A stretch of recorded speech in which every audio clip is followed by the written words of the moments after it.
खीर को प्रेम सिखाओ लाला,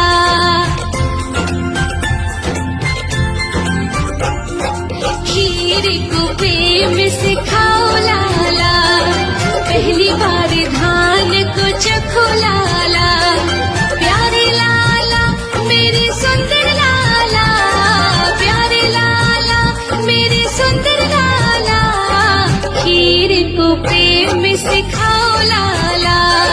पहली बार धान को चखो लाला।